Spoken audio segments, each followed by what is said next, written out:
மனித உடலில் இருக்கக்கூடிய குப்பை கொட்டுகள் கழிப்பறை கட்டப்படணும், அதுவும் கிடையாது. அப்போ நகரத்துக்கான எந்த கட்டமைப்பு இல்லாமல் ஒரு நகரத்துக்கான தாங்குதிறன்னா இவ்வளவு தான் வாழ முடியும்னு தாங்குதிறன் இருக்குது. அந்த அளவெல்லாம் வைக்காமல் நகரத்தை விரிவாக்கம் பண்ணிக்கிட்டே போகிறாங்க. இங்கே வந்து மக்கள் அழைச்சி கூடிக்கொண்டே போகுது. ஒரு தொழில்துறை நகரமாக இருக்குது. வரக்கூடிய பாதிப்புகளை வந்து எவ்வாறு சரி கட்ட போகிறோங்கிற ஒரு தொலைநோக்கு பார்வையில் வெள்ளம் வர. இங்கே ஒரு கேள்வி இருக்கு தம்பி, தோத்து போச்சு நீங்கள் எப்படி சொல்ல வரீங்க? ஏரி காத்த ராமரை போல சென்னையை காத்த ராமர் ஐயா ஸ்டாலின் அவர் தான் இப்போ இந்த சென்னையை காத்திருக்கிறார். அப்போ அந்த முந்தைய நாட்களில் வந்து படகு போன்றவற்றை தயார் நிலையை வச்சுருந்து இங்கே மண்டபங்களை பிடிச்சி மண்டபங்களில் தாழ்வான பகுதியில் இருக்கக்கூடிய மக்களை எல்லாம் அங்கே அப்புறப்படுத்தி அங்கே அமர வச்சுருந்து அங்கே தங்க வச்சுருந்து, அதே போல் வந்து வெளி மாவட்டங்கள்லேருந்து பேரிடர் மீட்பு படையாக இருக்கட்டும் இல்லை மின்வாரிய பணியாளர்களாக இருக்கட்டும் அவங்களாம் அழைச்சி வந்து வச்சுருந்து தயார் நிலையில் வச்சுருந்தா எதிர்கொண்டிருக்க முடியும். ஆனால் நீங்கள் எதையுமே செய்யலை. ஒரு தனிப்பட்ட ஒரு தலைவரை தான் செய்ய முடியும், ஒரு இயக்கத்தால் கட்சியால் தான் செய்ய முடியும். ஆனால் வடிகால் அமைக்கிறதோ வாய்க்கால் அமைக்கிறதோ நீர்வழி பாதையில் ஒழுங்குபடுத்துறதோ ஒரு அரசால் தான் செய்ய முடியும். அவருக்கு வேறு வெளிப்படையாக கொலை மட்டும் எடுக்கப்படுது. ஆனால் இங்கே பத்திரிகையாளருக்காக பேசுகிறோம். கருணாநிதி கூட பத்திரிகையாளர் பேசக்கூடிய திமுக ஒரு கண்டனம்னு சொல்லலை, ஆனால் அரசியல் மட்டும் பேசலை, கொலை மட்டும் வர்றேன். இப்போ பொன்முடி மூத்த திமுகனுடைய மூத்த அமைச்சர் அவர் மீது வந்துட்டு அவருக்கு வந்து வழக்கு வந்து ஏற்கனவே வந்து விடுதலை பண்ணதை ரத்து பண்ணியிருக்கிறாங்க. தண்டனை உறுதி, ஆனால் தண்டனை தேதி நாளைய மறுநாள் வந்து. இதில் பொன்முடிக்கு வந்து ஏறக்குறைய அவரோட அரசியல் வாழ்க்கை முடிஞ்சு அஸ்தமமாயிடுச்சு தான் புரிஞ்சுக்கணும். 2 ஆண்டு குறைவாக இருந்தால் கூட எப்படி பார்த்தாலும் அவங்க திரைக்கப்படுவாங்க. சிறைக்கு போன பிறகு மேல்முறையீடு அப்படின்னு இழுத்தா கூட, ஏன்னா சசிகலா மேலே போய் அண்ணன் சீமானவர்கள் வந்து தனிப்பட்ட சந்திச்சதில் போய் அவ்வளோ அரசியல் பண்ணி அதுக்கு அவ்வளோ உள்நோக்கம் கற்பித்தாங்க. ஆனால் இவங்க வந்து ஊழல் குற்றவாளிகள் நிரூபிக்கப்பட்ட 4 பிரசாத் யாதவ் காலில் விடுவாங்க. ஒரு சேலத்தில் இருக்கக்கூடிய அந்த அற்பமான சொற்பமான நிலப்பரப்பை ஆக்கிரமிக்க முடியாது. அவங்க அதிகாரத்துக்காங்க, நினச்சா என்ன வேணான்னு பண்ணலாம். 2 ஆண்டுலேயே வந்துடுச்சு.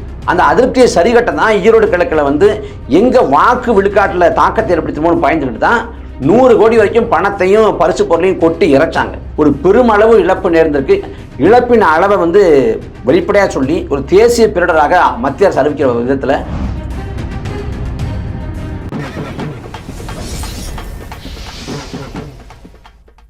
ராவணா பார்வையாளர்கள், தமிழ் உறவுகள் மற்றும் ராவணா நல விரும்பிகளுக்கு வணக்கம். நான் தமிழர் கட்சி தம்பி இடும்பாவனம் கார்த்திக் நம்மோடு இருக்கின்றார். வணக்கம் தம்பி. வணக்கம்.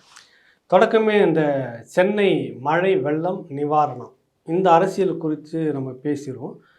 இந்த அரசியலுக்குள்ளாக பேசும்போது தமிழகத்தினுடைய முக்கியத்துவம் வாய்ந்த அமைச்சராக இருக்கக்கூடிய உதயநிதி யார் அப்பம் வீட்டு சொத்து அப்படின்னு கேட்குறாரு. பிறகு நான் மரியாதை குறைவாலாம் ஒன்றும் பேசலை, மாண்புமிகு ஆளுநர் தமிழிசை சவுந்தரராஜன் அவர்களுடைய அப்பன் வீட்டு சொத்தா அப்படின்னு இப்போ சரியாக கேட்டோம், ஓகேவா அப்படின்ற அளவுக்கு ஒரு அரசியல் எல்லா இடமும் அதையே தான் பேசுகிறாரு. இப்படி பேசுவதன் மூலமாக எதை சொல்ல வராரு? நான் வந்து இந்துத்துவாவுக்கு நேர் எதிராக ஒன்று நிற்கிறேன் அப்படின்னு காட்டுறாரா, இல்லை இன்னும் நோக்கம் வேறு என்ன மடம் மாற்றுறதுக்காக இப்படி பேசுகிறாங்களா? நீங்கள் என்ன நினைக்கிறீங்க? உதயநிதியை பொறுத்த வரைக்கும் அவருக்கு அரசியலில் வந்து பக்குவம் இல்லை அப்படி தான் சொல்லணும். நான் இதை வச்சு மட்டும் சொல்லலை, பொதுவாகவே நான் மதிப்பிடுறேன். இத்தனை ஒரு 4-5 ஆண்டு இருக்குமா, 2019 வந்தாருன்னு நினைக்கிறேன். ஒரு 4 வருஷத்துக்கு மேலே ஆயிடுச்சு. எத்தனையோ பேட்டிகளை கொடுத்துருக்காரு. அதாவது எல்லாமே திரைத்துறை சார்ந்த பேட்டிகள் தான். ஒரு முழுமையான ஒரு அரசியல் சார்ந்த பேட்டியை கொடுத்ததே கிடையாது. இதுவரைக்கும் கொடுத்ததே கிடையாது. ஏன் அப்படின்னா பள்ளிழிச்சிரும், அவரோட அரசியல் அறிவெல்லாம் பள்ளிழிச்சிரும். அதனால இது போல் பேட்டிகள் ஏதாவது ஒரு கமெண்ட் அடிச்சுட்டு கவுண்டர் கொடுத்துட்டு போயிடலாம். மற்றபடி ஆழமாக தெளிவாலாம் அவரால் பேச முடியாது. இப்போ வந்து வரி பணத்தை கேட்குறப்ப, மக்களின் வரி பணத்தை கேட்குறப்ப யார் அப்பா விட்டு சொத்து அப்படின்னு கேட்குறாரு. இதே தான் வந்து உதயநிதியை பார்த்தும் மக்கள் கேட்பாங்க. ஆனால் என்ன ஒன்று கெடு வாய்ப்பாக வந்து தமிழ்நாடே இன்றைக்கி வந்து அவங்க அப்பா விட்டு சொத்தாக தான் இருக்குது. அவங்க அப்பா விட்டு சொத்தாக தான் இருக்குது. ஐயா ஸ்டாலின் கையில் இருக்குது தமிழ்நாடு, அது கூட ஐயா கருணாநிதி கையில் இருந்துச்சு. அப்போ அதனால் அவரை நோக்கி யாரும் கேட்க முடியாது. ஆனால் அவர் எல்லாரையும் நோக்கி கேள்வி கேட்கலாம். அடிப்படையில் சென்னை வெள்ளத்தை பொறுத்த வரைக்கும் சென்னை வெள்ளம் வந்து திமுக அரசோட நிர்வாக தோல்வி அப்படின்னு சொல்லலாம். 3ஆக பிரிக்கலாம். முதல்ல வந்து இந்த வடிகால் வாய்க்கால் அப்புறம் நீர்வழி பாதைகள் இதை ஒழுங்குபடுத்துறதுல தோல்வி அடைஞ்சிருச்சு. கடந்த 2015 ஒரு பெருவெல்லாம் ஏற்படுது. அப்போயே வந்து அன்னைக்கு கொடுக்கப்பட்ட அறிக்கைகள் ஆய்வு முடிவுகள் எல்லாமே இது காரணம் வந்து இந்த நகர கட்டுமானம் தான் அப்படின்னு சொல்லிடுறாங்க. அதுக்கும் பிறகு இத்தனை ஆண்டு காலத்தில் வந்து ஆண்ட எடப்பாடி பழனிசாமி அரசு, அதுக்கும் பிறகு வந்து கடந்த 2 ஆண்டு கால திமுக அரசுன்னு இவங்க சரிவர இந்த பாதைகளை ஒழுங்குபடுத்தியிருந்தால் எப்படிப்பட்ட சிக்கல் வந்திருக்காது. ஒரு நகரம்னா நகரத்துக்கான அடிப்படை கட்டுமானம் தேவைப்படுது. ஆனால் இங்கே எதுவுமே கிடையாது. நம்ம வந்து வடிகால் வாய்க்காலை பேசுகிற அதே வழியில் இந்த கட்டுமானத்தோட அடிப்படையில் இருக்கக்கூடிய சாலையை பேசலாம். சாலை சென்னையில் பார்க்குறப்ப சென்னை முழுமைக்குமே சாலை வந்து அவ்வளவு பழுதடைஞ்சு அவ்வளவு மோசமாக இருக்குது. கண்ணுக்கு முன்னே தெரியக்கூடிய சாலை, நாம் பயணிக்கக்கூடிய சாலையே இவ்வளவு லட்சணத்தில் இருக்குது அப்படின்னா வடிகாலும் வாய்க்காலும் நீர்வழி பாதைகளும் எந்த லட்சத்தில் இருக்குங்கிறத நம்ம சொல்லி தெரிய வேண்டியதில்லை. சாலைகளை வந்து அப்படியே கையால் பேக்குறாங்க, அவ்வளோ முறைகேடு நடக்குது இல்லை. இது கண்ணுக்கு முன்னே தெரியக்கூடிய சாலையிலேயே. அப்போ வடிகால் வாய்க்காலில் எவ்வளோ முறைகேடு செஞ்சுருப்பாங்க, அந்த பணத்தை என்ன மாதிரி செஞ்சுருப்பாங்கிறத நம்ம புரிஞ்சுக்கலாம். ஒரு நகரம்னா அந்த நகரத்தில் வந்து குப்பை தொட்டி வைக்கப்படணும், இத்தனை தெருவுக்கு இத்தனை வைக்கப்படணும். ஆனால் இங்கே குப்பை தொட்டி கிடையாது. மனித உடலில் இருக்கக்கூடிய குப்பை கொட்டுவதற்கு கழிப்பறை கட்டப்படணும், அதுவும் கிடையாது. அப்போ நகரத்துக்கான எந்த கட்டமைப்பு இல்லாமல் ஒரு நகரத்துக்கான தாங்கு திறன்னா இவ்வளோ பேர் தான் வாழ முடியும்னு தாங்கு திறன் இருக்குது. அந்த அளவெல்லாம் வைக்காமல் நகரத்தை விரிவாக்கம் பண்ணிக்கிட்டே போகிறாங்க. இங்கே வந்து மக்கள் அடர்த்தி கூடிக்கொண்டே போகுது. ஒரு தொழில்துறை நகரமாக இருக்குது. வரக்கூடிய பாதிப்புகளை வந்து எவ்வாறு சரி கட்ட போகிறோங்கிற ஒரு தொலைநோக்கு பார்வையில் துபாய் போன்ற நாடுகளில் வந்து ஒரு மன்னராட்சி நாடு தான். அந்த நாட்டில் வந்து 2050 வந்து அன்னைக்கு காலநிலை மாற்றம் இருக்கும், புவி வெப்பமாதல் இருக்கும், அதோட விளைவுகள் இருக்கும். அப்போ இந்த மாநகரம் எவ்வாறு எதிர்கொள்ளும் என்பதற்கு குறித்தான ஒரு தொலைநோக்கு பார்வையோடு அந்த நகரத்தை வடிவமைக்கிறாங்க துபாய் போன்ற நாடுகளில், தொலைநோக்கு பார்வையோடு. ஆனால் இங்கே வந்து சமகாலத்தில் வந்து இன்னைக்கு வெள்ளம் வந்தால் இன்னைக்கு கனமழை பொழிஞ்சா அதை எதிர்கொள்கிற வகையில் கூட இந்த நகரத்தை கட்டமைக்கப்படலை. நீங்கள் வந்து பார்த்தீங்கன்னா KN நேருன்னு சொல்கிறார், ஒரு இடத்துல வந்து 98 விழுக்காடுங்கிறாரு, ஒரு இடத்துல வந்து 52 விழுக்காடுங்கிறாரு. அப்புறம் ஐயா ஸ்டாலின் 90 விழுக்காடுங்கிறாங்க.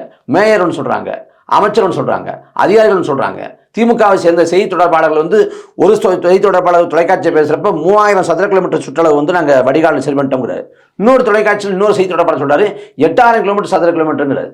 அப்போ ஆளுக்கு புள்ளி விவரங்களை கணக்கெடுக்க நீங்கள் தப்பாக புரிஞ்சுக்கிட்டீங்க. உங்கள் பேரில் தான் தப்பு, எங்கள் பேரில் தப்பு இல்லை. அப்படி அதாவது வந்து என்ன சொல்கிறாரு, முரசொலியினுடைய ஆசிரியர் கான்ஸ்டன்டைன் அவர் சொல்கிறாரு, இப்போ இந்த பக்கத்துக்கு வராரு, கோடம்பாக்கத்துக்கு முதலமைச்சர் வராரு, வந்து பார்க்க வரும்போது இங்கே இந்த பகுதி கால்வாய் வந்து எத்தனை சதவீதம் முடிஞ்சிருக்குன்னா 50%, 80%, 80% முடிஞ்சிருக்குதுன்னு. குளத்தூருக்கு போகிறாரு, அங்கே போய் பார்க்குறப்ப அங்கே ஊடகம் கேட்குது, அங்கே கால்வாய் பணிகள்லாம் எப்படி முடிஞ்சிருக்குன்னா 90% முடிஞ்சிருக்குது. அப்படியே நேராக வந்துட்டு உங்களுக்கு எழும்பூர் பக்கத்துக்கு வந்தாருன்னா அங்கே எத்தனை ஒரு 95% முடிஞ்சிருக்குது அங்கே பார்த்துட்டு. அப்படி கொடுத்த நேர்காணல்கள் இதெல்லாம் என்ன சொல்கிறது, இதெல்லாம் மக்கள் கேட்டால் சிரிப்பாங்க, ஆனால் கூச்சம் இல்லாமல் சொல்கிறாங்க. இப்போ எந்தெந்த பகுதி எவ்வளோ விழுக்காடு வடிகால் பணி முடிஞ்சிருக்குங்கிறத வந்து புள்ளி வரத்தை வந்து அப்படியே விரல் எடுக்கல வச்சுருக்காங்களா? இதெல்லாம் நகைச்சுவை. நீங்கள் கணக்கீடுகள் சொல்லலாம், புள்ளி விவரங்கள் சொல்லலாம், தகவல்னு சொல்லலாம்.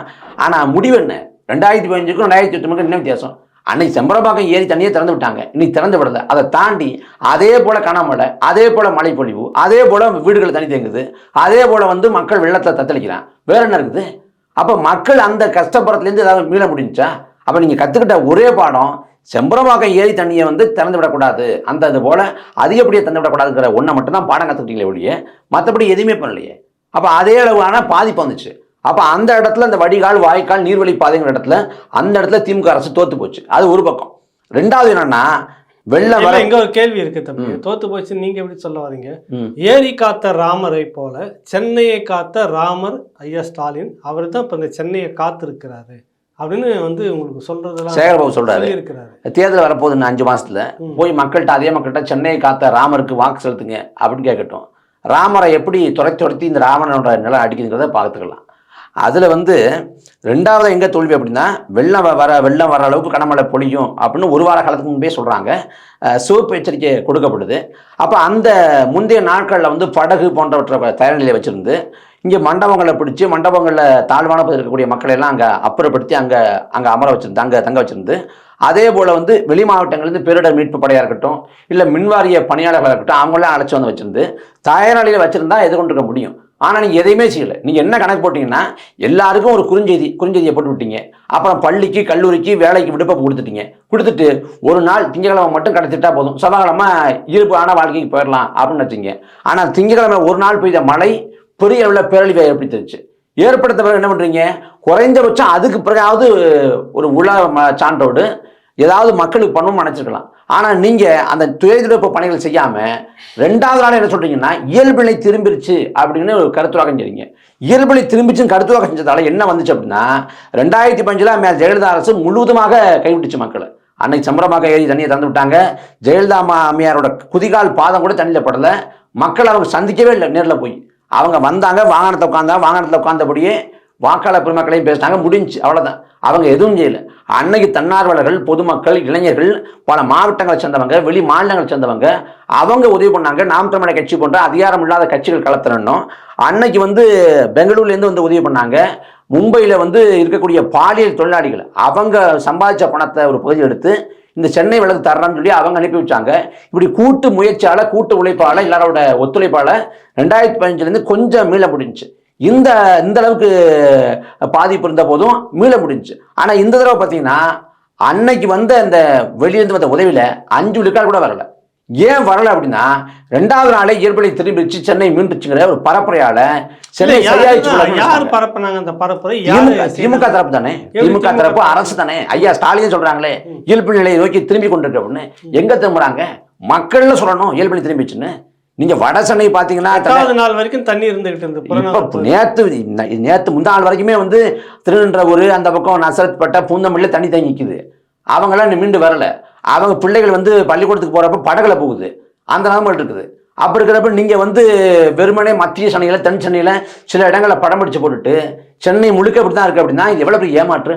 வட சென்னை முழுக்க அவ்வளவு பெரிய பாதிப்பு. நீங்க அந்த வடிகால், வாய்க்கால் பணிகளில் கோட்டையை விட்டீங்க. அப்புறம் முன்னெச்சரிக்கை நடவடிக்கை மேற்கொண்டதை கோட்டை விட்டீங்க. வெள்ளம் மக்கள் பாதிக்கப்பட்ட பிறகாவது நீங்க தீவிரமாக வேலை செஞ்சிருந்தா நீங்க மீட்டு கொண்டு வந்துக்கலாமே.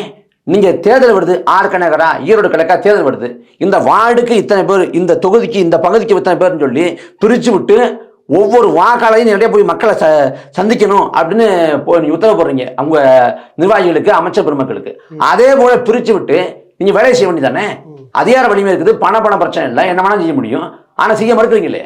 இப்ப என்ன அப்படின்னா, நாம் தமிழர் கட்சி போன்ற அதிகார வலிமை இல்லாத கட்சி, இல்ல தன்னார்வலர்கள், பொதுமக்கள், இளைஞர்கள் என்ன பண்ணலாம் அப்படின்னா, அவங்க இந்த வெள்ளத்துக்கு ஆட்பட்ட பிறகு போய் நிவாரண பொருட்கள் கொடுக்கலாம், அவங்கள படகு வச்சு மீட்டு கொண்டு வரலாம், அத்தியாவசிய பொருட்களை தரலாம், பணம் தரலாம், உதவி பண்ணலாம். அவ்வளவுதான் செய்ய முடியும். ஒரு தனிப்பட்ட ஒரு தரவை தான் செய்ய முடியும். ஒரு இயக்கத்தால கட்சியால் தான் செய்ய முடியும். ஆனா வடிகால் அமைக்கிறதோ, வாய்க்கால் அமைக்கிறதோ, நீர்வழி பாதையை ஒழுங்குபடுத்துறதோ ஒரு அரசால் தான் செய்ய முடியும். அப்ப அரசு செய்ய வேண்டிய நீர்வழி பாதையை ஒழுங்குபடுத்துறது, வடிகால் வாய்க்காலை சரி பண்றது, அதையும் செய்யல. தன்னார்வலர்கள் செய்ய வேண்டிய அந்த பணியாவது செஞ்சாங்கன்னா அதுவும் செய்யல. ஆனா செஞ்சது எல்லாமே சென்னை மீண்டு விட்டது, சென்னை காத்த ராமர். இது போன்ற இந்த இவ்வளவு பெரிய பேரழிவுல, இவ்வளவு பெரிய பேரிடர்ல திமுகவோட பேர் கட்டக்கூடாது. கெட்டு போனால் 4 மாதத்துல வரக்கூடிய தேர்தலில் திமுக அடிவாங்கும் சென்னையில் நினைச்சுக்கிட்டு அதை நீங்க மடைமாற்ற வேலை தான் செஞ்சீங்க. அப்ப இது ஜனநாயக துரோகம் இல்லையா? இதுல பத்திரிகையாளர் யாராவது படம் பிடிச்சு போட்டாங்கன்னா, அந்த காணொலி பதிவுகளை எடுத்து பகிர்ந்தாங்கன்னா அவங்கள நோக்கி தனிநபர் தாக்கல் கொடுப்பது. நவம்பர் 29ஆம் தேதியே மழை பெய்ய தொடங்குது. நவம்பர் 29 அன்னைக்கு ஒரு கனமழை தான். ஆனா இன்னைக்கு போல சென்னை முழுமைக்கும் தண்ணி தேங்கல, அங்கங்க சில பகுதிகள் தண்ணி தேங்குது. அப்ப அந்த தண்ணி தேங்கக்கூடிய பதிவுகளை எல்லாம் காணொலி காட்சிகளாக இல்ல புகைப்படங்களாக சமூக வலைதளங்கள்ல காட்சி ஊடகங்களோட பக்கங்கள்ல பதிவேற்றம் செய்றாங்க. யார் பதிவேற்றம் செய்யறாங்களோ, நியூஸ் தமிழோ, பாலிமரோ, அவங்களுக்கு நெருக்கடி கொடுத்து அந்த காணொலி பதிவுகளை, அந்த புகைப்படங்களை நீக்க வைக்கிறாங்க. அதை எடுத்து வேறாவது போட்டாங்கன்னா அது போலி, அவதூறு அப்படின்னு சொல்லி அப்படி முத்திரை குத்துறாங்க. நவம்பர் 29ஆம் தேதி மூடி மறைச்சிங்க. 29ஆம் தேதி அதுக்கு பிறகு 4 நாள் கழிச்சு டிசம்பர் 4, 5 அப்ப சென்னையே வெள்ளத்தை மூடிடுச்சு. உங்களால் மறைக்க முடியல. அப்ப என்ன பண்றீங்க? யாராவது குறித்தான செய்திகளை பரப்புறாங்களோ உடனடியா அவங்கள மேல தனிநபர் தாக்குது. சபீர் அகமது பத்திரிகையாளர், அவருக்கு வேறு வெளிப்படையாக கொலை மட்டும் எடுக்கப்படுது. ஆனா இங்க பத்திரிகையாளருக்காக பேசுறோம். கருணாநிதி கூட பத்திரிகையாளர் பேசக்கூடிய திமுக ஒரு கண்டனம் சொல்லல, ஒரு கண்டனம், இது தவறு அப்படின்னு சொல்லல. இத்தனைக்கும் பார்த்தா RS பாரதி மகன் அவன் யாரும் பார்த்தா அரசு மருத்துவமனை வேலைச்சான், ஓமந்தூர் அரசு மருத்துவமனை வேலைச்சான். அரசு பணியில் இருந்தா நான் அரசியல் பேசக்கூடாதுங்கிறது அடிப்படையாக வைக்கப்பட்டிருக்க விதி. ஆனா அரசியல் மட்டும் பேசல, கொலை மட்டும் வர்றேன். அவன் மீது துறை சார்ந்த நடவடிக்கை எடுக்கப்படல, கட்சி சார்ந்த நடவடிக்கை எடுக்கப்படல. இன்னும் சொல்ல போனா இந்த சட்டப்பூர்வ நடவடிக்கை எடுக்கப்படல. அவ என்ன மாதிரி இருக்குது? அப்ப இது முழுக்க முழுக்க பாத்தீங்கன்னா ஒரு பாசிசம் கட்டப்படுது. மக்கள் துயருக்கு ஆட்படுறாங்க, கஷ்டப்படுறாங்க, எல்லாரும் மூடி மறைக்கப்படுது. சரி, அப்ப அந்த ஊடகங்கள் இது சரியான முறையில இந்த மழை வெள்ளத்தை சரியான முறையில பதிவு செய்ததா, சரியான நபர்களை வைத்து விவாதம் நடத்தியதா, அந்த கேள்வி இருக்குல்ல? இல்ல, ஊடகங்களை பொறுத்த வரைக்கும் எப்பயுமே ஒரு பாராமுகம் தான், ஒரு என்ன சொல்றது, ஒரு மாற்றாந்தாய் மனப்போக்கோட தான் எப்பயுமே நம்மளை அணுகுவாங்க. அது எந்த மாற்று கருத்தும் இல்லை. அது எல்லா காட்சி ஊடகங்களுக்கும் பொருந்தும். நாம் தமிழர் கட்சி 13 ஆண்டுகளாக அந்த களத்தை நிற்குது. அதை எல்லா சிக்கல் குறித்தும் நிலைப்பாட்டை முன்வைக்கிறோம். எல்லாத்துக்குமா அந்த மக்கள் பிரச்சனைகளுக்கு போராடுறோம். எல்லா பேரிட காலங்களில் மக்களோடு நின்றுருக்கோம். இப்படி வந்து நாம் எல்லா பணிகளும் செய்கிறோம், எல்லாது குறித்து நமக்கு கருத்து இருக்குது. ஆனால் நாம் தமிழர் கட்சிக்கான பிரதித்துவம் வந்து அவங்க வழங்க மாட்டாங்க. அரசியலுக்கே வராத ரஜினிகாந்த் அரசியல் கட்சி தொடங்க போறேன்னு அறிவிச்சப்ப கமலஹாசன் அப்போ அவங்களுக்கு கொடுக்கப்பட்ட முக்கியத்துவம், வெளிச்சம், ஊடக வெளிச்சமெல்லாம் நாம் தமிழர் கட்சிக்கு ஒருபோதும் கொடுக்கப்படுது. ஒரு திரைத்துறை சார்ந்த ஒரு நடிகர் வந்து படத்தோட பாடல் வெளியிட்டுள்ள நிகழ்வுல பேசுவார். அந்த பேசுறதுல ஏதாவது எதுக்கு முன்னே ஏதாவது பேசுவார். அந்த பேச்சுக்கு வந்து முக்கியத்துவம் அளிக்கப்பட்டு அது ஊடக விவாதமாக மாற்றப்படும். ஆனால் நாம் தமிழர் கட்சியில் தலைமை ஒருங்கிணைப்பாளராக இருக்கக்கூடிய நான் சீமானவர்கள் வந்து போராட்ட காலங்களில் பேசுவாங்க. போராட்ட காலங்களில் காவிரி உரிமை மீட்பு அந்த போராட்ட காலங்களில் இல்லை வந்து விவசாய போராட்ட காலங்களில் பேசுவாங்க. அது பேசுபொருளாக மாறாது. இந்த அடிப்படையே புரிஞ்சுக்கலாம். இந்த 13 ஆண்டு காலத்தில் எத்தனையோ கருத்துக்கள் சொல்லியிருக்கோம், எத்தனையோ செயல் திட்டங்களை முன் வச்சிருக்கோம். இது சாத்தியம் இல்லையான்னு விவாதம் நடத்ததே கிடையாது. அப்போ இந்த சென்னை வெள்ளத்தப்ப மதிமுகவால கட்சியும் இல்லை, அங்கே ஒன்றும் இல்லை, எங்கேயுமே எதுவும் இல்லை. மதிமுகவால எங்கேயுமே ஒரு புகைப்படத்தை கூட பார்க்க முடியல மதிமுக. அதே போல் தமாக, தமிழ் மாநில காங்கிரஸ் ஐயா வாசனோட கட்சி, இவங்களாம் இல்லவே இல்லை. ஆனால் அவங்களெலாம் ஊடக விவாதங்களை உட்கார வச்சு அவங்கள பேச விட்டு அவங்கள பிரதித்துவப்படுத்துகிறாங்க. ஆனால் நாம் தமிழர் கட்சி களத்தை நிற்குது, தொடர்ச்சியாக களத்தை நிற்குது. நாம் தமிழர் கட்சியை சேர்ந்த உறவுகள் உதவி பண்ணுறாங்க. நாம் இது குறித்து தொடர்ச்சியாக மக்கள்கிட்ட கொண்டு போய் சேர்த்துருக்கிறோம். ஆனால் அப்படிலாம் ஊடகத்தில் முக்கியத்துவம் அளிக்கப்படுது. ஏன்னா ஜனநாயகத்தோட 4ஆம் தூண்கிறாங்க. அது ஜனநாயகத்தோட 4ஆம் தூணா இல்லை அண்ணா அறிவாலயத்தோட தூணான்னு தெரியல நமக்கு. இப்போ பொன்முடி திமுகனுடைய மூத்த அமைச்சர், அவர் மீது அவருக்கு இருந்த வழக்கு ஏற்கனவே விடுதலை பண்ணதை ரத்து பண்ணியிருக்கிறாங்க. தண்டனை உறுதி. ஆனால் தண்டனை தேதி நாளைய மறுநாள் 21ஆம் தேதி அறிவிக்கிறதா உயர்நீதிமன்றம் சொல்லியிருக்கிறது. சொத்து, அதாவது ஊழல், வருமானத்துக்கு அதிகமாக சேர்த்த வழக்கு. இப்போ இந்த தீர்ப்பு, இந்த வழக்கு, இந்த முடிவு, இதை பற்றி என்ன கருத்து இருக்குது உங்களுக்கு? ஒரு அமைச்சர் செந்தில் பாலாஜி ஏறக்குறைய 6 மாதத்துக்கு மேலே சிறையில் இருக்கார். அவர் இன்னும் அமைச்சராக தொடர்றாரு. அதாவது அமைச்சகமே இல்லை, அமைச்சராக தொடர்றாரு. வெட்டி சம்பளம், மக்கள் வரி பணம் விரைஞ்சப்படுது. இது ஒரு பக்கம். இப்போ அடுத்த அமைச்சர் போக தயாராகிட்டார். இப்போ 21ஆம் தேதி தண்டனை விவரங்கள் அவருக்கு விசாரணை கைதியாக தான் இருக்கு. இன்னும் அது தீர்ப்பெல்லாம் வரல. இல்லை, அதான் தண்டனை குற்றவாளி அறிவிச்சிட்டாங்க இல்லையா? குற்றவாளின்னு அறிவிச்சிட்டாங்க. தண்டனை நான் சொல்றது செந்தில் பாலாஜி அது இருக்கிறார். அவர் விசாரணைக்கு அழைச்சிட்டு போய் உள்ள வச்சிருக்காரு. விசாரணை சிறப்பாக இருக்காரு. நம்ம தண்டனை கிடைக்கும். அதனால அவர் இலாக்கா இல்லாத அமைச்சர்ன்றதுல நியாயம் இருக்கலாம்னு தோணுது. இல்லை, இலாக்கா இல்லாமல் அமைச்சதாக இருக்கு. அதாவது அமைச்சர் எங்களுக்கு வேணும், அதெல்லாம் நீங்க கேள்வி கேட்டிருந்தா எப்படி அப்படின்னு சொல்றது நம்ம.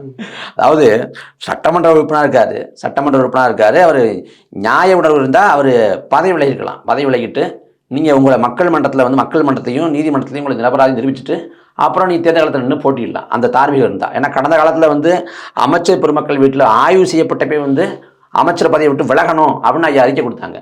ஆனால் இன்னைக்கு அவர் 6 மாதம் சிறையில் கிடக்கிறாரு. ஆனால் அவரோட அமைச்சகத்தை கூட நீக்க மாட்டாங்க. அப்போ என்ன நியாயம் புரியல. அதே போல் அவர் இருக்கார் அப்படின்னா இன்னும் பல பேர் குறிவிக்கப்பட்டாங்க. கே நேருவாக இருக்கட்டும், துரைமுருகனாக இருக்கட்டும், அனிதா ராதாகிருஷ்ணா இருக்கட்டும், இன்னும் பல பேர் குறிவிக்கப்பட்டிருக்காங்க. விரைவில் அவங்களும் போக வாய்ப்பு உண்டு. துரைமுருகனே குறி வச்சுட்டாங்க. அந்த பக்கம் அனிதா ராதாகிருஷ்ணன் அவர் மேலே சொத்து போல இருக்குன்னு நினைக்கிறேன். இப்போ இந்த வழக்கு திமுக ஆட்சி வந்த பிறகு தான் தள்ளுபடி செய்யப்பட்டுச்சு இந்த சொத்து வழக்கு. இப்போ மறுபடியும் எடுத்து அதை உண்மைத்தன்மையை ஆராய்ஞ்சு அவர் ஊழல் குற்றவாளி அப்படின்னு அறிவிச்சுக்கிறாங்க. இன்னும் 2-3 நாளில் தண்டனை வர அறிக்கப்பட போகுது. அப்போ எப்படி பார்த்தாலும் 2 ஆண்டுக்கு மேலே இருந்தால் அவர் அமைச்சர் பதவி இழக்க நேரிடுங்கிறாங்க. அந்த மக்கள் பணியுறுத்த சட்டமாக நம்ம அதை அடிப்படையில் இழக்க நேரிடுங்கிறாங்க. அப்போ ஜெயலலிதா அம்மையார் பதவி இழந்ததை போல இழப்பாங்க. இழந்தாங்கன்னா என்ன சொல்ல போகிறாங்க? திமுக முகத்தை கொண்டா எங்கே வச்சுக்க போகுதுன்னு தெரியல. இப்போயே அவங்கள்ட்ட கேள்வி வைக்கணும். ஏன்னா ஜெயலலிதா அம்மையார் இந்த ஊழல் குற்றவாளி, நீங்கள் அவங்க ஊழல் குற்றவாளி தான். சசிகலா அம்மையார் ஊழல் குற்றவாளி, நீங்கள் ஊழல் குற்றவாளி தான். அதே போல் பொன்முடியும் ஊழல் குற்றவாளி தான். அப்போ அன்னைக்கு ஊழல் செஞ்ச கட்சின்னு அதிமுக சொன்னீங்க. அதே வாதம் உங்களுக்கும் பொருந்தும். நீங்கள் யோக்கியமான இல்லை, நிரபராதி இல்லை அப்படின்னு புரிஞ்சுக்கணும். ஏன்னா சசிகலா அம்மையாரை போய் அண்ணன் சீமானவர்கள் தனிப்பட்ட சந்திச்சதில் போய் அவ்வளோ அரசியல் பண்ணி அதுக்கு அவ்வளோ உள்நோக்கம் கற்பித்தாங்க. ஆனால் இவங்க ஊழல் குற்றவாளியில் நிரூபிக்கப்பட்ட லாலு பிரசாத் யாதவ் காலில் விழுவாங்க. தமிழ்நாட்டின் முதலமைச்சர் ஸ்டாலின் ஊழல் குற்றவாளி என்று சட்டத்தின்படி நிரூபிக்கப்பட்ட லாலு பிரசாத் யாதவ் காலில் விழுந்து வணங்குறாரு. அதை யாரும் கேள்விக்குள்ளாக்க மாட்டாங்க. இப்போ பொன்முடி தண்டனைக்கு உள்ளாக அது அந்த வழக்குக்காக ஒரு பெரிய மனிதர், மூத்த அரசியல் தலைவராக இருக்கிறாரு. அந்த அடிப்படையில் அப்பாவோட நண்பர், அந்த அடிப்படையில் விழுறாங்க. இதில் என்ன இருக்குது? அப்படி என்ன விடணும்? அப்படி விழணும்னா அப்போ ஜெயலலிதா அம்மையார் காலில் போய் எல்லாரும் விழுந்தாங்க, அமைச்சர் பெருமக்கள் விழுந்தாங்க. அப்போ ஏன் விமர்சனம் பண்ணீங்க? ஏன் நீங்கள் கொண்டாடக்கூடிய அண்ணா சொல்கிறாரு, அண்ணா திருமண நிகழ்வுக்கு ஒரு பத்திரிகையாளர் வெங்கடாசலம் நினைக்கிறேன், SM வெங்கடாசலமே யாரோ ஒருத்தர், அவர் அழைக்கிறப்போ அண்ணா வைக்கக்கூடிய கோரிக்கை, உன் தாய் தகப்பன் தவிர என் காலில் விழக்கூடாது அப்படிங்கிற வாக்குறுதியை கொடுத்தாதான் நான் கல்யாணத்துக்கு தேதி கொடுப்பேன்னு அன்னைக்கு தேதி கொடுத்தாரு. அண்ணா காலில் விழவே கூடாதுன்னாங்க அண்ணா. அந்த அண்ணா துணைஞ்ச கட்சியில் போய் நீங்கள் போய் காலில் விழுவீங்கன்னா அது எப்படி ஏற்றுக்கிற மாதிரி இருக்கும்? அதுவும் லாலு பிரசாத் யாதவ் காலில் விழுவீங்கன்னா எப்படி ஏற்றுக்கிற மாதிரி இருக்கும்? இவர்கள் காலையிலே இப்போ நிறைய பேர் விழ ஆரம்பிச்சுட்டாங்க. அது வந்து என்ன சொல்ற, அதிமுகவும் திமுகவும் பெரிய மாறுபாடு இல்லை.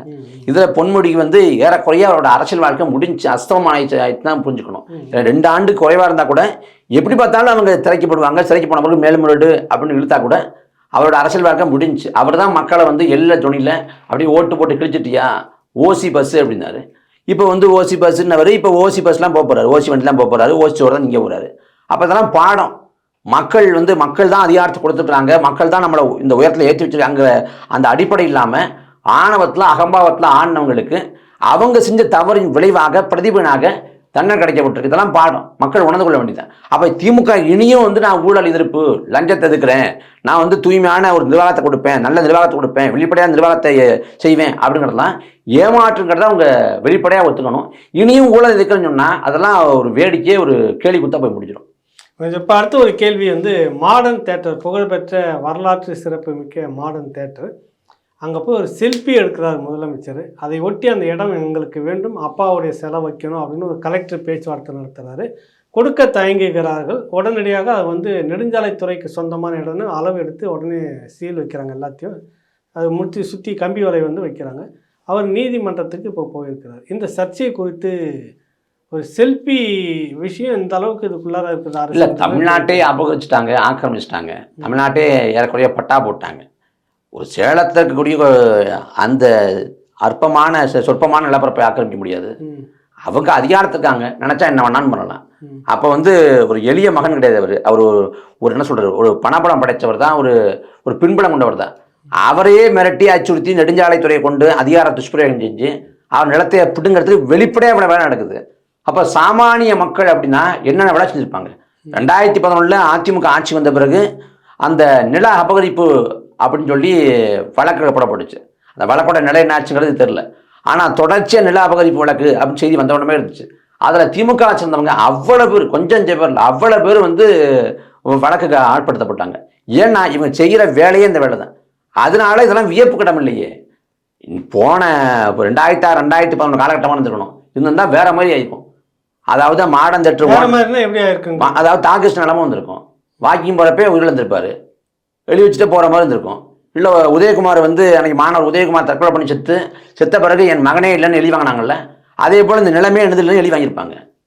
அது என்ன வேணால் நடந்திருக்கும். இன்றைக்கி சமூக வலைதளங்களின் காலம், அச்சு ஊடகங்களின் காலம் அப்படிங்கிறதுனால எல்லாமே பேசு பொருளாகுது, விவாதத்துக்கு உட்படுத்தப்படுது, மக்கள் கேள்விக்குள்ளாக்குவான். இது வாக்கு அரசியல் எதிரொலிக்குங்கிற பயம் இருக்கிறதால பயப்படுறாங்க, அவ்வளோதான். மற்றபடி பழைய காலமாக இருந்தால் கதையை பயந்த மாதிரி ஒன்றும் தெரியல. அது வந்து நெடுஞ்சாலைத்துறை உடனே ஆக்கிரமிச்சு நாங்கள் எடுத்து எங்கள் கட்டுப்பாட்டில் வச்சுக்க போகிறோம்னு சொல்லிட்டாங்களே. அதுக்கு மாதிரி பின்னாங்களே, ஒன்றும் சிலை அமைக்கிற திட்டம் இல்லை, அப்படிலாம் இல்லை அப்படின்னு திட்டம் வச்சாங்களே, திட்டம்லாம் இல்லைன்னு சொல்லி கருத்தெல்லாம் முன் வச்சாங்களே. அதனால என்ன வேணாலும் செய்வாங்க. இன்னைக்கு செய்ய முடியல. இன்னைக்கு அது அதிகாரம் இருந்தாலும் கூட ஊடக வெளிச்சம் பாய்ச்சப்படுவதால மக்களுக்கு பயப்படுறாங்க, வாக்கு அரசியல் தாக்கத்தை ஏற்படுத்துவோங்கிற அஞ்சுறாங்க. அதனால பின் வாங்குவாங்க. இல்லை, இப்போ இந்த நாடாளுமன்ற தேர்தலை ஒட்டி இருக்கிற இந்த நேரத்தில் வந்து திமுகவினுடைய மீதான இந்த விமர்சனம் வந்து மக்கள் எப்படி பார்ப்பாங்கன்னு நீங்கள் நினைக்கிறீங்க? இல்லை, மக்கள் திமுகவுக்கு வாக்கு செலுத்திய மக்கள் தான் திமுக மேலே கடும் கோபத்தில் இருக்காங்க, அதிருப்தி இருக்காங்க. அது சென்னை இந்த வெள்ளத்தின் போதே வந்து பல பேர் திமுக ஓட்டு போட்டவங்க ஏன்டா திமுக ஓட்டு போட்டோம்னு இருக்கு அப்படின்னாங்க. ஏன்னா திமுக வந்து விடியலாட்சின்னாங்க, ஏகப்பட்ட அதாவது ஒரு மிகையாக சொன்னாங்க. நாங்கள் வந்து அப்படி மாற்றுவோம், இப்படி மாற்றுவோம், விடியலாட்சியை கொடுப்போம், திராவிட மாடல் ஆட்சியை கொடுப்போம்னாங்க. ஆனால் நிர்வாக செயல்முறைன்னு பார்க்குறப்ப அதே அதிமுக என்ன பண்ணிச்சோ அதை தான் பண்ணுறாங்க. அதிமுக ஆட்சி காலத்தில் விவசாயிகள் போராடினப்ப குண்டர் சட்டம் பாய்ச்சப்படுச்சு. திமுக போராடுது, திமுக ஆட்சி காலத்தை போராடுறாங்க, அப்பயும் குண்டர் சட்டம் பாய்ச்சப்படுது. ஆனால் 8 வழிச்சாலை, இன்னைக்கு 8 வழிச்சாலை. அன்னைக்கு வந்து ஹைட்ரோவர் பண்ணி மீத்தேனு கதிராமங்கலம் நெடுவாசல், இன்னைக்கு பறந்துடும் விமான நிலையம். அப்போ அதே நிர்வாக செயல்முறை தானே. அன்னைக்கும் டாஸ்மார்க், இன்னைக்கும் டாஸ்மார்க். அன்னைக்கும் காவல்துறை அடித்து கொண்டுச்சு எளிய மக்களை, இன்னைக்கும் அடித்து கொலை செய்யுது. அப்போ அதே தான் நடக்குது, எந்த மாற்றமும் இல்லையே. அப்போ அதிமுக ஆட்சியோட தொடர்ச்சி நீச்சின்னு வேணா அதிமுக ஆட்சி சொல்லலாம் இல்லையே, ஒரு மாற்றான மக்களுக்கான ஒரு ஆட்சியாக கொடுக்கப்படுது. அதில் வந்து திமுக கொடுத்த இப்படிலாம் செய்வோங்கிற இந்த வாக்குறுதி கொடுத்து அந்த வாக்குறுதியை நம்பி வாக்கு செலுத்திய மக்கள் ஏமாந்து போனதன் விளைவாக ஒரு ஆட்சியில் 5 ஆண்டு முடியும் தருவாயில் வர வேண்டிய ஆளுங்கட்சி மீதான அதிருப்தி 2 ஆண்டுலேயே திமுக வந்துருச்சு. 2 ஆண்டுலேயே வந்துருச்சு. அந்த அதிருப்தியை சரிகட்ட தான் ஈரோடு கிழக்கில் வந்து எங்கள் வாக்கு விழுக்காட்டில் தாக்கத்தை ஏற்படுத்தணும்னு பயந்துக்கிட்டு தான் 100 கோடி வரைக்கும் பணத்தையும் பரிசு பொருளையும் கொட்டி இறைச்சாங்க. ஏன்னா கொட்டி இறைச்சி வாக்களை அறுவடை பண்ணாங்க. அப்போ அதே போல் வந்து இந்த தேர்தல் காலத்தில் அறுவடை பண்ண முயற்சி பண்ணலாம். ஆனால் எல்லா நேரமும் மக்கள் உறங்குவதில்லை, எல்லா நேரமும் மக்கள் ஏமாந்து போடுறதில்லை. அதனால் கட்டாயம் வந்து அவங்க வந்து ஒரு பதிலடியை கொடுப்பாங்க. கிருபானந்த வாரியார் சொல்கிறாரு, போதிக்கும் போது புரியாது, பாதிக்கும் போது புரியுங்கிறாரு. ரொம்ப மக்கள் பாதிக்கப்பட்டிருக்காங்க, அவங்களுக்கு புரியும், உணர்வாங்க, அதனால் பதிலடி கொடுப்பாங்கன்னு தான் நான் நினைக்கிறேன். இறுதியாக வந்து இப்போ தென் மாவட்டம் குறிப்பாக வந்துட்டு நெல்லை, தூத்துக்குடி மிக பெரும், அதாவது இதுவரைக்கும் இல்லாத அளவுக்குன்னு சொல்லுவாங்க, வரலாறு காணாத அளவுக்கு மூழ்கி போயிடுச்சு. சுத்தமாக மொத்தமும் வந்து மூழ்கி போச்சு. பேருந்துகள்லாம் மூழ்கி போகிற அளவுக்கு தெரியாத அளவுக்குலாம் நிறைய இடங்களில் சாலைகள்லேயே வந்து வெள்ளை பெருக்கெடுத்து வீடுகள்லாம் அடித்து தரமட்டமாக போகிற அளவுக்கு காட்டாறுகள் வந்து கட்டுமீறி உள்ள நுழைஞ்சு மிகப்பெரிய அளவில் தாக்கத்தை ஏற்படுத்தியிருக்குது. தமிழ்நாடு அரசு ஒரு பக்கம் வர்றதுக்கு முன்பாக இராணுவத்தினுடைய எல்லா நிலைகளும் அங்கே போய் இறங்கி வேலை செஞ்சுட்டு இருக்கு. ஆளுநர் வந்து முப்படைகளை கூட்டி மீட்டிங் நடத்திட்டு இருக்கிறார். தமிழ்நாடு அரசு முதலமைச்சர் அவர்கள் கூடுதலாக இன்னும் ஹெலிகாப்டர்கள் நிறைய மீட்புக்காக எங்களுக்கு வேணும் அப்படின்னு கடிதம் எழுதுகிறார் பிரதமருக்கு. திமுகவினுடைய மொத்த அமைச்சர்களும் வந்து ஒரு முக்கிய அறியப்பட்ட அமைச்சர்கள்லாம் நேராக களத்துக்கு போயிட்டு அங்கே வேலை செய்ய தொடங்கியிருக்கிறாங்க. எப்படி பார்க்குறீங்க இந்த வெள்ள இங்கே நடந்த இந்த விடயத்தை வந்து அங்கே நடக்கிறதுக்கு இப்போ எப்படி உங்களுக்கு தோணுது? இல்லை, 93 சென்டிமீட்டர் வரைக்கும் காயல்பட்டினத்தில் வந்து மழை பெஞ்சிருக்கு. ஒருவேளை அதே சென்டிமீட்டர் மழை வந்து சென்னையில் பெஞ்சிருந்தா சென்னை வந்து தனுஷ்கோடி போல் அழிஞ்சு போயிருக்கக்கூடிய வாய்ப்பு இருக்குது. என்ன சொல்கிறது, நம்ம அது நல்லது நினைக்கிறதா இல்லை கெட்டது நினைக்கிறதான்னு தெரியல. ஏன்னா அங்கே வந்து நெல்லைங்கிறதுனால, தூத்துக்குடிங்கிறதுனால இந்த வெள்ளத்துக்கு இந்த பாதிப்பு, இதே சென்னையாக இருந்தால் இது கடும் பாதிப்பு, ஒரு பேரழிவாக இருந்திருக்கும். இதுவே பேரழிவு தான், இது தாண்டி இருந்திருக்கும். அதில் வந்து நம்ம வாழ்கிற காலம் வந்து ஒரு ஆபத்துமிக்க காலம். காலநிலை மாற்றம், புவி வெப்பமாதல்ங்கிறது ஒரு பன்னாட்டு அளவில் ஒரு பேசுபொருளாக பிரச்சனையாக இருந்துச்சு. அதோட விளைவுகளை வந்து அனுபவிக்க தொடங்குகிறோம். ஏன்னா வந்து ஒரு பேரிடர் காலமாக நம்ம வாழ்க்கை முழுக்கவே மாறப்போகுது அப்படின்னு எச்சரிக்கிறாங்க. அந்த காலநிலை மாற்றத்துக்கான பன்னாட்டு குழுவும் அதான் அச்சுறுத்துது. இனி வந்து வரும் காலங்கிறது இயல்பான வாழ்க்கையே இருக்காது, பேரிடருக்கு நடுவாக தான் நம்ம வாழ முடியும் அப்படின்னு சொல்லுது. நாம் கணக்கிட்டு பார்க்குறப்ப ஒரு 15 ஆண்டு காலத்தில் எண்ணற்ற பேரிடர்கள் வந்துருச்சு. அதாவது தானே புயல், கஜா புயல், ஒக்கி புயல், நிவர் புயல், வர்தா புயல், இந்த மிக்சாம் புயல், 2005 சென்னை பெருவெள்ளம், 2023 சென்னை பெருவெள்ளம், அது முடிஞ்சு ஒரு மாதம் கூட இல்லாமல் நெல்லை, தூத்துக்குடி, கன்னியாகுமரி மாவட்டங்கள் மூழ்கிறது. இதெல்லாமே வந்து கற்பனைக்கும் எட்டாத ஒன்று. இதாவது வந்து புயல் சின்னம் உருவாயிருக்கு, மழை பொழிவுன்னு சொன்னாங்க. அங்கே அப்படி கூட அறிவிப்பு இல்லை. ஆனால் பார்த்தா அதீத கனமழை, அதாவது 93 சென்டிமீட்டர்லாம் கற்பனையே செய்ய முடியாத அளவுக்கு இவ்வளவு மழைப்பொழிவு பெய்யுமான்னு யோசிக்கிற அளவுக்கு மழைப்பொழிவு. மழைப்பொழிவு மட்டும் இல்லாமல் இந்த காலகட்டத்தில் வந்து பனிப்பொழிவு அதிகமாக இருக்குது, வெயிலின் தாக்கம் அதிகமாக இருக்குது. காரணம் வந்து காலநிலை மாற்றம், புவி வெப்பமாதல். அப்போ அந்த காலநிலை மாற்றம், புவி வெப்பமாதலை அடிப்படையாக வச்சு அதோட விளைவுகளை சமாளிக்கிற விதத்தில் இந்த நகரங்கள் வடிவமைக்கப்பட்டதுங்கிறத நம்மளோட கருத்து. இதில் தொழில்துறை கொள்கையாக இருக்கட்டும், எல்லாமே வந்து சூழலியை மையப்படுத்தி உருவாக்கப்படுதும். ஆனால் திமுக அரசுக்கு எந்த அளவுக்கு அதில் புரிதல் கொண்டிருக்காங்கன்னு தெரியல. காலநிலை மாற்றம், புவி வெப்பமாதல்னா அவங்க பேசுகிறாங்க, குழு அமைக்கிறாங்க ஒரு பக்கம். இன்னொரு பக்கம் 8 வழிச்சாலை அமைக்க அந்த மழையை தவிர்க்கிறது, அந்த காடுகளை அழிக்கிற பணியும் நடக்குது. அப்புறம் விவசாய நிலங்களை அழிக்கிற பணியும் அந்த பக்கம் நடக்குது.